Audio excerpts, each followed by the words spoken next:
نعمان ابو حنیفه د علوم رهنما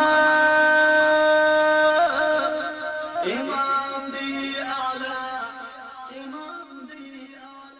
قرآن کریم وظیفه مه پرېږدئ. په بار بار مې درته ویلي دي چې په کورو کې قرآنونه راوړئ، په کورو کې کښېږدئ. و دې زنانو ته هم دا قرآن ور زده کړئ. د دې زنانو هم قرآن نه دی زده. تاسې هم قرآن زده کړئ، د زنانو چې هم ور زده کړئ، اولادو چې هم ور زده کړئ. او بیا د دې قرآن وظیفه هر سهار کوئ، دا به مو سبب د کامیابۍ وي.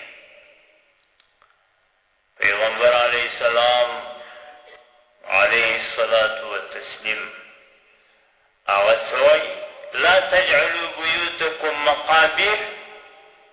تاسې د کورو څه قبرونه مه جوړوئ. دا اوس څه معنا ده؟ معنا دا داسې مه کوئ چې په کورو کې مو تلاوت د قرآن نه وي. په کور کې چې د قرآن وظیفه نه وي، هغه کور لکه قبر. په قبر کې هم نشته وظیفه د قرآن، په کور کې هم نشته. نو پیغمبر علیه السلام وایي: لا تجعلوا بیوتکم مقابر.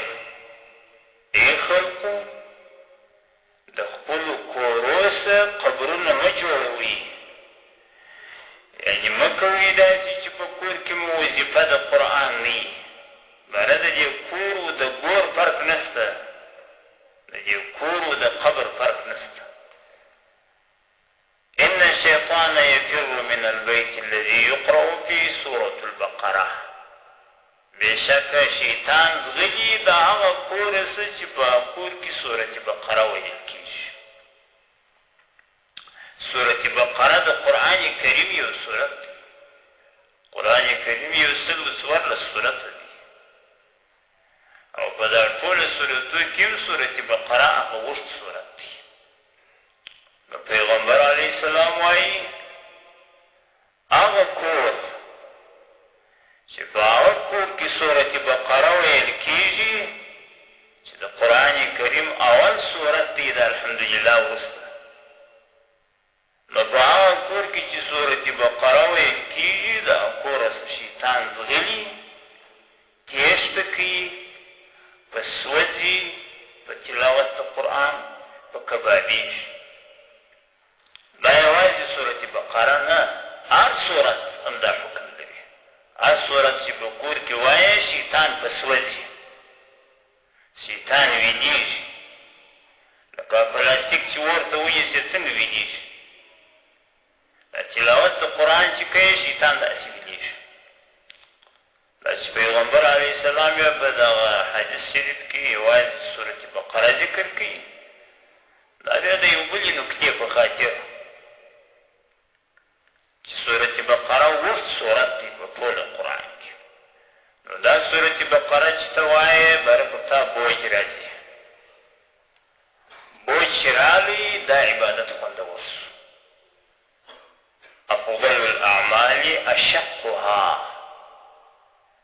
بهترین عبادت هغه دی چې په تا بوج راولي، چې ستړی یې کړې، خسته یې کړې، دا ښه عبادت دی.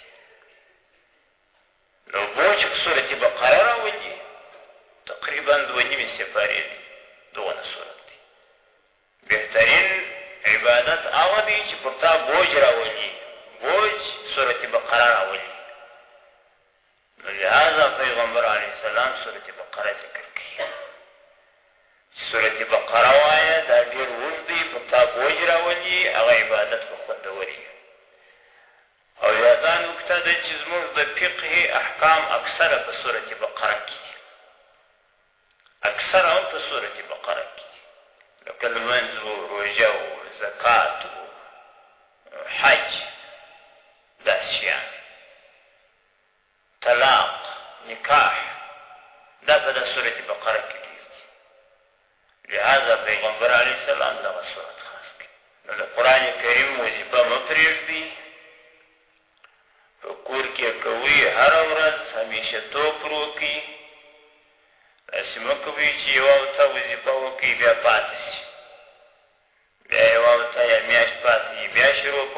دا دوامي وایست دا وظیفه همیشه کوي او زه نه وایم چې ته به ستا سپاره هر سهار وایه داسې به نه وایم یوه یوه رکوع ویلی شي یوه یوه رکوع پنځه لیکې شپږ لیکې یو مخ نیم مخ دا دې په قدرت کې شته نو دغه یوه یوه رکوع هر سهار وایه همیشه توب پر وکړه همیشه توب افضل الاعمال ادومها وان قل ښه عمل هغه دی چې همیشه توب پر وسي که څه هم لږ وي الله عز وجل دې توفیق د تلاوت القرآن راکړي والسلام علی من